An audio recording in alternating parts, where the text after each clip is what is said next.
আমি রাসূলুল্লাহ দুনিয়ার জমিনে থাকতে চাই না, আমি চলে গেলে আল্লাহ পাকের সঙ্গে আমার দিদার হয়ে যাবে। তবে ভাই, আমি রাসূলুল্লাহ আমার গুনাহগার উম্মাত উম্মতিদের কার হাওয়ালায় রেখে যাব?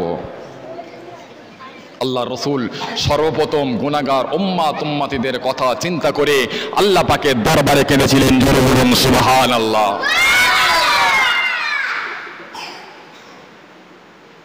আল্লাহ নবীর অন্তিম সময় হয়ে গেল, আল্লাহ নবীর জাকানদানির কষ্ট হচ্ছে। আল্লাহ নবী বললেন, ভাই আজরাইল, আমি রাসূলুল্লাহর যদি এত কষ্ট হয়, আমার উম্মাত উম্মতিরা বড় দুর্বল, আমার উম্মাত উম্মতি বড় যঈফ, এই জাকানদানির কষ্টে আমার উম্মাত উম্মতিদের ঈমানটাও হারিয়ে ফেলতে পারে। ভাই আজরাইল, তুমি একটা কাজ করবে। কি কাজ ইয়া রাসূলুল্লাহ?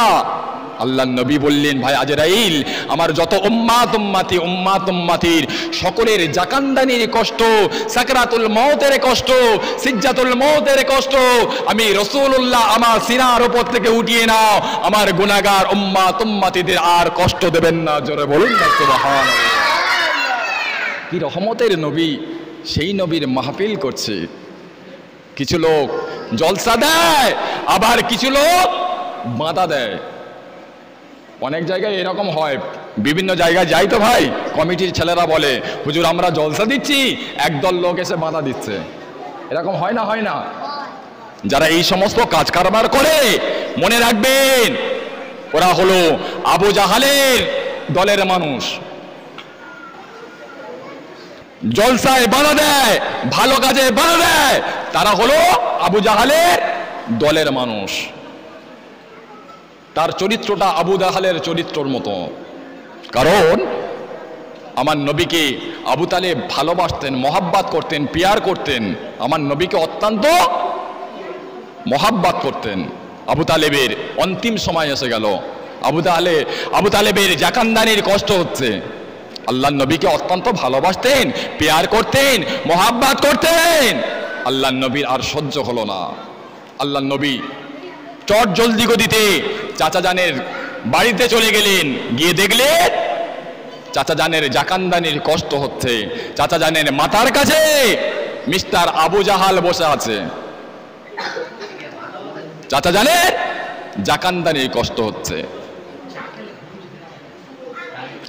আল্লাহ নবীর আর সহ্য হলো না।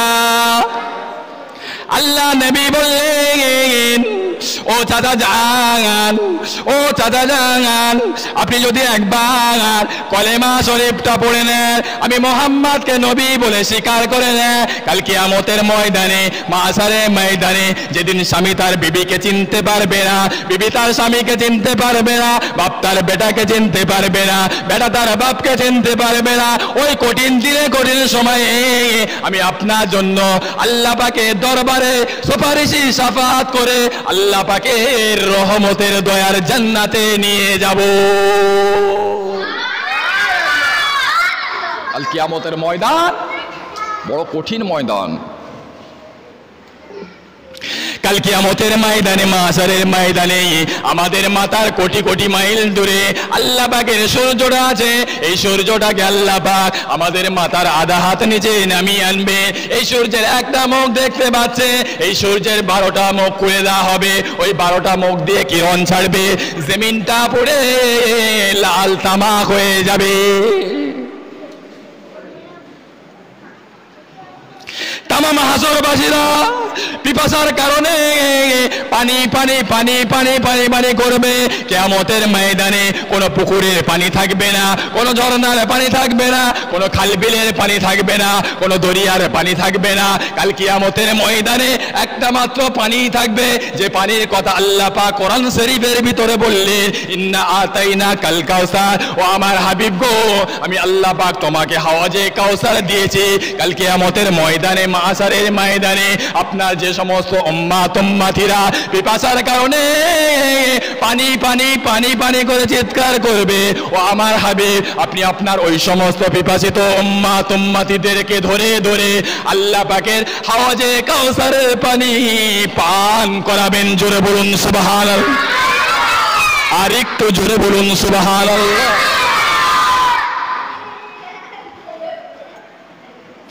ও আমার নবী পাকের আদরের উম্মাত উম্মাতিরা কান কাড়া করে ঠান্ডা মাথায় কথাটা বোঝেন। কাল কিয়ামতের ময়দানে, মাশারের ময়দানে আল্লাহ পাক নেকি এবং গুনাহ ওজন করবেন। কেমন ওজন করবেন? আল্লাহ পাক কোরআন শরীফের ভিতরে বললেন, ফামান ইয়ামাল মিসকালা যাররাতিন খায়রান ইয়ারা ওয়া মান ইয়ামাল মিসকালা যাররাতিন শাররান ইয়ারা। আল্লাহ পাক যাররা যাররা পরিমাণ বিচার করবে, যাররা যাররা পরিমাণ আল্লাহ পাক হিসাব নেবে। আল্লাহ নবী পাক জবানে ঘোষণা করলে আমার যে সমস্ত উম্মাত উম্মাতিরা নেকির পাল্লাটা হালকা হয়ে যাবে, গুনার পাল্লাটা ভারী হয়ে যাবে, আমার ওই সমস্ত উম্মাত উম্মাতি দিবকে আল্লাহ পাক তাদেরকে জাহান্নামায় ফেলে দেবে। আমি রাসূলুল্লাহ থাকতে না পেরে আমার ওই শাহাদাত আঙ্গুলটা নিয়ে নেকির পাল্লার উপরে চাপিয়ে দেব। চাপানোর সঙ্গে সঙ্গে নেকির পাল্লাটা ভারী হয়ে যাবে। জোরে বলুন সুবহানাল্লাহ। সেই নবীর উম্মত গো আমরা, সেই নবীর উম্মত। আরে যে নবীর উম্মত আমরা হয়েছি, অন্যান্য নবী আলাইহিমুস সালাম গণেরা সেই নবীর উম্মত হওয়ার জন্য আল্লাহ পাকের দরবারে দাবি করেছিল। আহারে আল্লাহ পাক আমাদের ভালোবেসে আখিরি জামানার পয়গম্বরের উম্মত করে পাঠিয়েছে। আল্লাহ পাক আমাদের তাকদীরটা কতটা বড় করেছে, কতটা সৌভাগ্য করেছে, এটা ভাষায় বলতে পারবো না।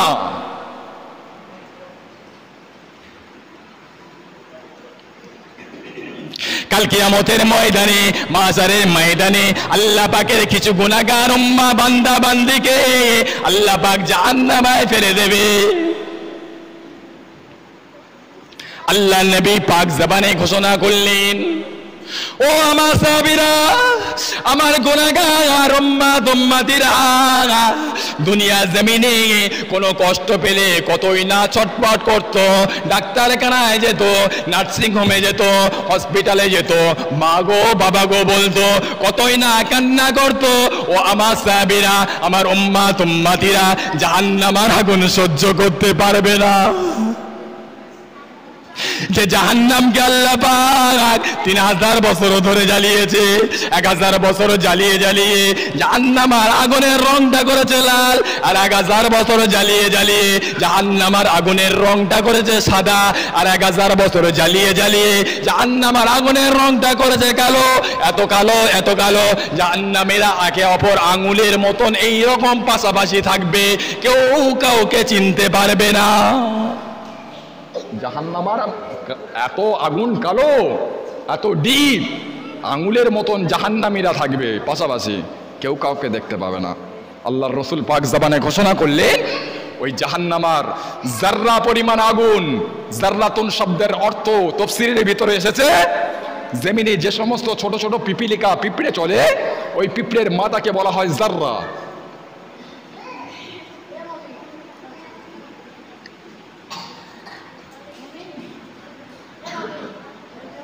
ওই যাররা পরিমাণ কেউ যদি গুনাহ করে তার জন্য জাহান্নামায় যাবে, আর যাররা পরিমাণ কেউ যদি নেকি করে আল্লাহ পাক তাকে আল্লাহ পাকের রহমতের দয়ার জান্নাতে দিয়ে দেবে। তবে শর্ত হলো গুনাহ করার কারণে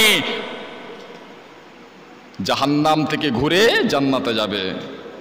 আজকে কিছু কিছু গ্রামের মানুষেরা বলে থাকে আমরা জান্নাতে চলে যাব। সুদের ব্যবসা করছো আর এদিকে বলছো জান্নাতে যাব, ঘুষের ব্যবসা করছো আর এদিকে বলছো জান্নাতে যাব, রাতের পর রাত জেলা ব্যবসায়ী করছো আর এদিকে বলছো জান্নাতে যাব, পরের মাল আত্মসাৎ করছো আর এদিকে বলছো জান্নাতে যাব। জান্নাত তোমার বাপের সম্পদ। জান্নাতে যেতে গেলে জান্নাতের মতন কাজ করতে হবে তো নাকি?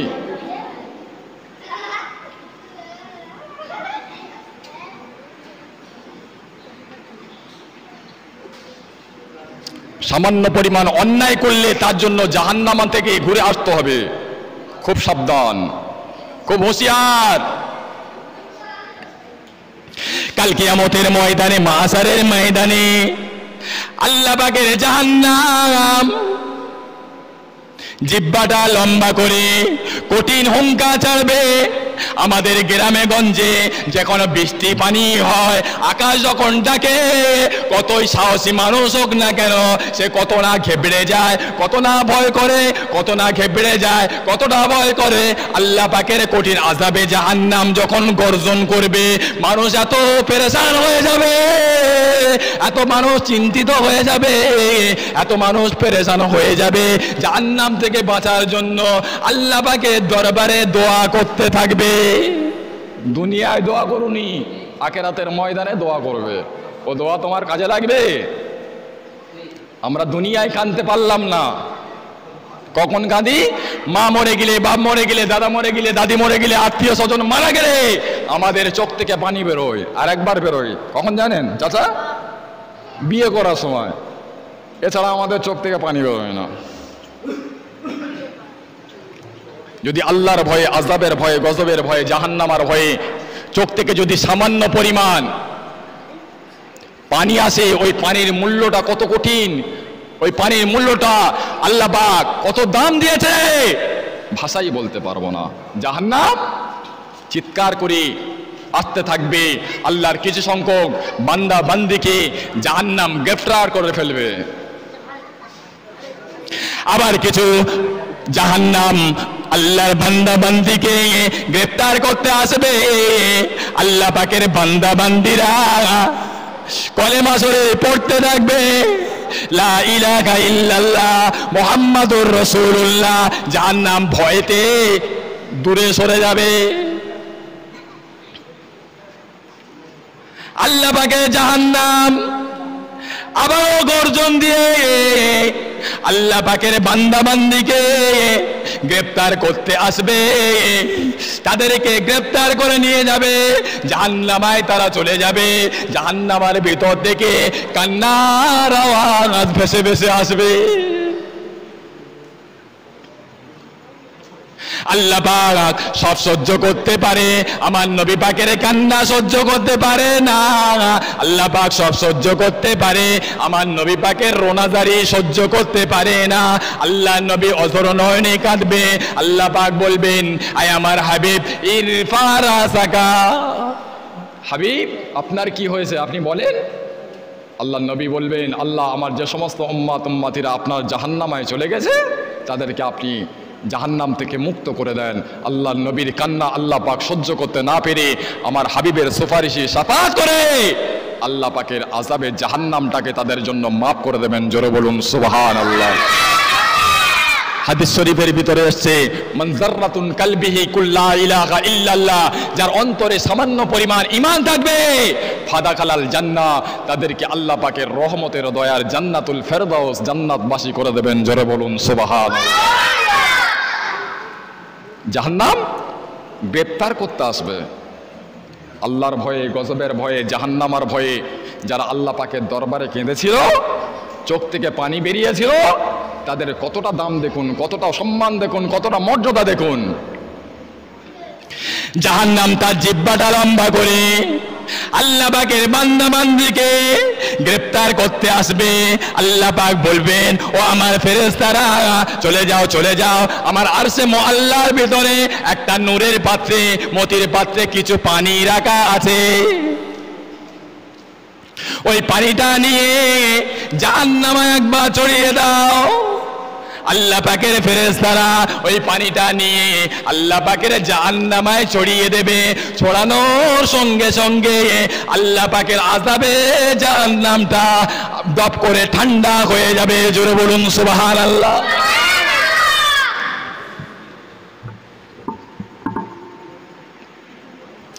ফেরেশতারা বলবেন, ও রব্বুল আলামিন আল্লাহ, ওটা কোথাকার পানি?